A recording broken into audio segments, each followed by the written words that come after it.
Oiê, bem-vindo a mais um vídeo da ArcSteel. Eu sou a Edna Dias e hoje a gente está numa obra inteira, estruturada com a estrutura metálica e fechada sem bloco cerâmico nem bloco de concreto. Ela foi inteira fechada com o sistema que a gente chama de steel framing, tá?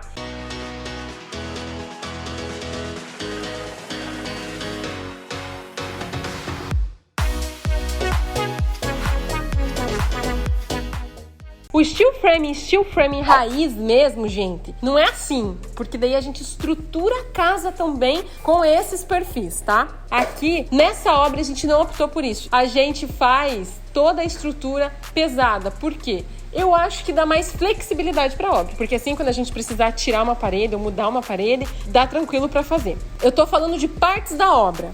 A obra tem a fundação, que pode ser de vários tipos. A obra tem a estrutura, que pode ser de vários tipos. Hoje a gente vai falar de fechamento, que podia ser de vários tipos. Podia ser em bloco cerâmico? Sim. Podia ser em bloco de concreto? Sim. Podia ser com telha? Sim. Podia ser com wood frame? Sim. Podia ser com madeira no perfil metálico? Sim. A gente optou por fazer o quê? O perfil metálico revestido para o lado de fora com OSB estrutural, a manta hidrófuga e o painel Smart Lap, que são essas réguas de 4,80 m por 20 de altura. E para o lado de dentro tem dois tipos de revestimento. Onde a gente tem espaços secos, como é aqui que vai ser um espaço para palestras, aqui a gente vai usar só o drywall comum, gesso acartonado. E aonde a gente tem espaços úmidos, como nos banheiros, a gente vai usar o gesso acartonado resistente à umidade e uma impermeabilização. Qualquer dúvida, comenta aqui embaixo. Deixa teu joinha e se inscreve no nosso canal.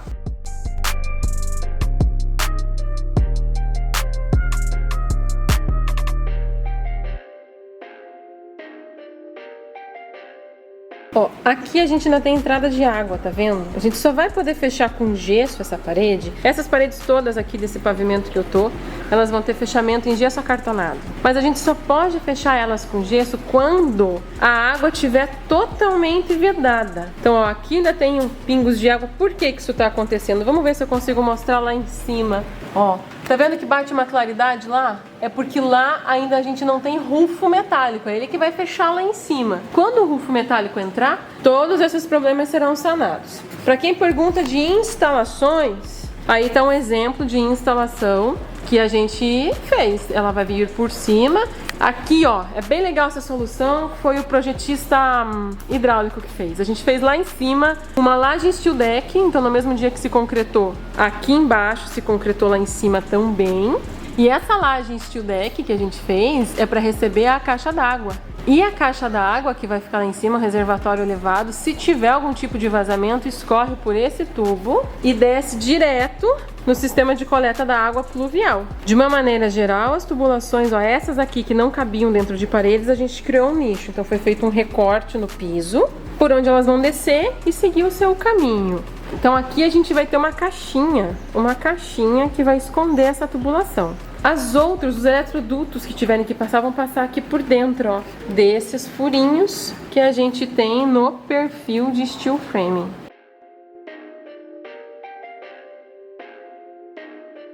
Uma das maiores preocupações que a gente tem aqui com as obras no geral, tá? Mas com a obra no sistema seco, é com água. Infiltração. Seja ela vinda do telhado, seja ela vinda de uma janela ou de um furinho. Eu já expliquei pra vocês, mesmo que seja um furo pequeno, um buraquinho pequeno, a água acha o caminho e vai te incomodar. Não é motivo de desespero. Quando isso acontece na tua obra, eu já tô com uma obra e tô vendo que tá entrando água em algum lugar. O caminho é consertar. O quanto antes você identificar esse problema e você corrigir ele, mais barato vai ser, porque a água vai ter causado menos danos para tua obra, tá? Aqui nessa obra a gente tem uma composição das paredes com steel framing.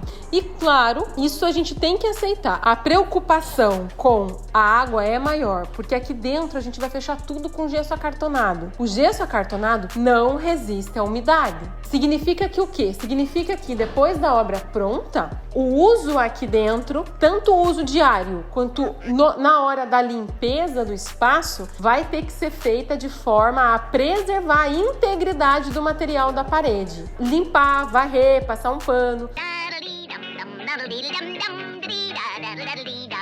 mas não esfregar, não tacar água, nada daquela VAP ligada com tudo de frente para a parede, pelo amor de Deus, tá? O forro. A casa é formada por fechamento. Aqui a gente tem o fechamento das paredes, que é um sistema similar a steel framing, o fechamento da cobertura com telha metálica, e a gente tem aí um bônus, que é o fechamento do forro. Paredes e coberturas, elas têm que nos dar estanqueidade. Qualquer outro fechamento que eu coloque aqui visa um conforto maior. Aqui a gente vai ter forro porque a gente achou que para o escritório, a visual enxergando a parte de baixo dessa telha metálica não ficaria tão interessante. Foi uma decisão mais estética. Outra questão que nos motivou a isso é o medo da temperatura, do conforto térmico aqui dentro. Enquanto a gente está em nível de estudo, em planta, em projeto, a gente ainda não tem a certeza de que aquilo vai funcionar. Hoje, visitando a obra, já perguntei para os clientes, perguntei para o pessoal que montou, o que eles estão achando da sensação térmica, e sim, tá muito agradável. A telha térmica eu acho que já faria esse efeito, entendeu? Não seria necessário o forro de gesso para conforto térmico, mas ele é fundamental para dar a sensação de amplitude desse espaço, porque ela vai fazer em cima um fechamento único, e assim sumir com essas vigas e esses tirantes e esses tubos que a gente enxerga. Reparem como que a gente faz o corte na manta hidrófuga nas janelas. É sempre um corte em X e a gente puxa as pontas. Os meninos aqui parafusaram, isso é mérito da equipe deles. Às vezes a gente cola com fita, mas o importante é que essa manta tem que vestir o perfil. Não pode deixar ele desguarnecido, sabe? A gente tenta ao máximo fazer essa proteção no requadro da janela. Que a proposta arquitetônica aqui é de ser tipo um predinho, né? Com a estrutura aparente. Então a gente teve alguns cuidados aqui com água, desde já. Hoje a visita foi basicamente em função disso. Impermeabilização do concreto da base. A gente teve também a definição de calhas, todo o sistema de calhas e rufos, pingadeiras, pra gente não ter entrada de água na obra. Definição da vedação correta das esquadrias. Porque quando tá em projeto, é uma coisa. Quando você acha o fornecedor no local, já é um passo na direção certa, porque você mostrou para ele o teu projeto e você validou com ele, já tem um preço. Mas tem que ir pro campo de batalha, tem que trazer para cá e ver o que vai acontecer. É nessa fase que a gente tá validando todas as ideias e tudo certo. Ó, esses rolos aqui são as lãs de PET. A gente vai colocar elas dentro de algumas paredes. Essa parede, por exemplo, é uma parede oeste. O que é a parede oeste? A parede com maior incidência solar. Mais preocupante aqui para nossa região. Aquela parede é a parede oeste. Então a gente vai colocar a manta dentro da parede, ó. E depois, eu não vou nem abrir essa manta, eu não vou nem fazer um furinho nem nada para abrir ela, porque ela tá muito protegida da água. Uma vez que se ela molhar, é muito difícil dela secar. E molhada a gente não pode pôr na parede, vocês concordam? Então a gente vai deixar elas assim protegidinhas. Elas vão nesses vãos que a gente tá enxergando da parede e depois a gente vem com a chapa de gesso e fecha tudo isso. Depois de toda a parte de infra passada. A gente não tem nada de infra aqui ainda passado, tá?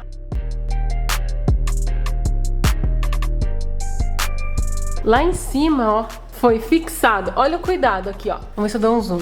Foi fixado, ó, o perfil guia, que é aquele perfilzinho lá, na estrutura pesada. Repare o cuidado dele ser fixado pro lado de dentro da viga e não pro lado de fora. Meu Deus, Adina, mas é tão importante assim o furinho do parafuso que tá na viga? É muito importante. Hoje você não vai dar importância para isso, mas qualquer furinho na tua obra que permita a entrada de água é importante. Então vejam, se a gente furasse pro lado de fora, e sim, a gente encontrou na obra 1 ou 2 parafusinhos que foram furados pro lado errado. Mas se eu furo pro lado de fora da viga, eu tô gerando um ponto de entrada de água. Você concorda? E isso não é nada interessante para a obra como um todo. Ao longo do tempo, vai permitir a entrada de água. Só que a gente não vai ver naquele ponto. Essa água vai migrar, ela vai correr por dentro da parede. Pensa se essa água encharca um material desse aqui, ó, que tá atrás de mim. Que tragédia. Então é isso que a gente tem que pensar e evitar durante a montagem de uma obra. Qualquer obra tem que ter esse cuidado. Sobre a parede que a gente vai estar colocando essa lã de PET dentro. Custo é uma coisa importante, eu acho que para todo mundo, né, que vai construir. A gente tem uma planilha de controle de custos. Tem coisas que surgem durante a obra. Eu estaria mentindo se eu falasse que não. A gente tenta pensar em tudo, mas sempre escapa alguma coisinha. Bom, nessa planilha de custos, a gente maximizou as definições a favor da nossa economia. Então, o que a gente fez? A gente saiu colocando isolamento térmico em todas as paredes? Não, a gente colocou isolamento térmico nas paredes críticas. Eu tô aqui numa região litoral, São Paulo, aonde a face oeste, que é onde o sol se põe, é a face crítica, porque no verão ela pega sol a tarde inteira. Se eu aquecer uma parede de alvenaria, depois que ela esquenta, eu tenho um grande problema da irradiação que essa parede causa dentro da obra, né? Dentro da casa. Então ela esquenta e aos poucos, até meia-noite mais ou menos, ela vai liberando esse calor para dentro da casa, torna os cômodos muito quentes, né? A partir de umas 4 da tarde, 3 da tarde, dependendo do lugar, quem tá em um cômodo que tem a face oeste já tá insuportável de estar sem ter algum tipo de refrigeração, condicionamento de ar, sem ter algum tipo de condicionamento de ar. Aqui a gente colocou isolamento térmico nessa parede oeste e também na parede norte. É muito fácil a gente falar, vamos fazer só na parede oeste, se ela fosse certinha virada pro oeste. Ela tá assim, sabe? Então, por causa disso, a gente tá colocando isolamento térmico em 2 paredes. Uma que ela pega entre o oeste e o norte. Essas 2 paredes, que são essa que tá atrás de mim, deixa eu ver, essa que tá atrás de mim e aquela que começa lá. Enfim, as paredes que encontram naquele canto ali, ó. Aí. Essas paredes que se encontram nesse canto, as 2 vão receber esse isolamento, tá? O piso aqui é um piso em cimento queimado. Quando chegou o concreto em cima da laje steel deck, vocês viram como ficou a laje steel deck? Ficou incrível, né?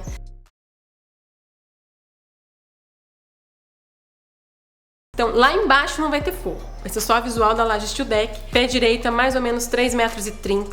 E aqui em cima houve a queima do concreto usinado. A obra em steel framing é uma obra limpa. Você olha em volta. Eu cheguei de surpresa na obra, comecei a filmar. E tudo que você vê é um cantinho com um pouco de material, um cantinho com outro tipo de material, mas não tem muita sujeira. A obra está coberta, as paredes estão erguidas e agora é só a gente passar as infras e fechar. Como a obra é limpa, o piso será conservado. Então, em cima desse piso em cimento queimado, que deveria ter dado certo naquele vídeo que a gente fez aqui para casa de campo, vocês estão lembrados? Não me lembro. Esse cimento queimado vai receber uma resina de acabamento, deixa ele brilhante. Esse é o piso para mim hoje mais custo-benefício que tem. Ele é o mais barato e fica bonito e é resistente. Tanto é que aqui vai ser um comercial, um institucional. E a gente propôs esse tipo de acabamento de piso. Tenho que mostrar essa união, ó. A parede entrou lá dentro. Isso aqui é o pilar metálico, tá? Pilar metálico sustentando vigas metálicas. Aqui um steel deck que vai sustentar o reservatório. A parede entrou lá dentro,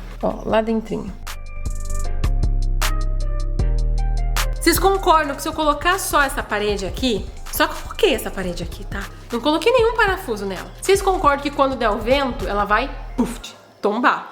Quando a parede é steel framing, é muito fácil a gente enxergar isso acontecendo, porque você enxerga um grande bloco, ó, como aquele lá, ó, chamado parede, e você pensa, não posso só encaixar esse bloco parede aí sem parafusar. Então, a gente tem vários parafusinhos fixando a parede de steel framing, que é de fechamento, na estrutura. Ó, lembra que eu falo pra vocês a questão do andaime? É muito importante que o andaime dê essa segurança pra obra. Vamos agora falar da obra. Aqui a gente tem os pilares metálicos.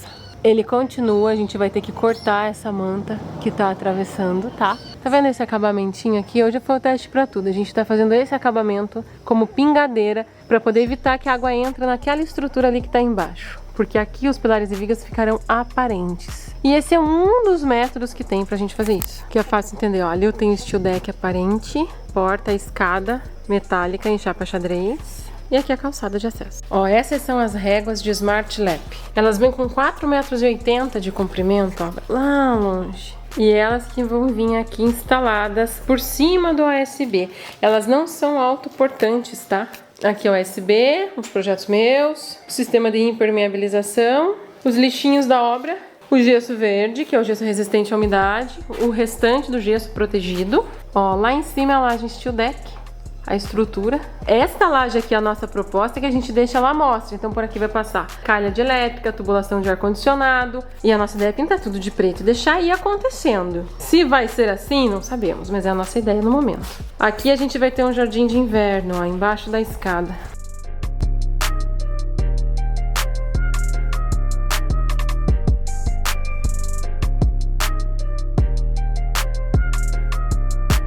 Obrigada por ter assistido, até!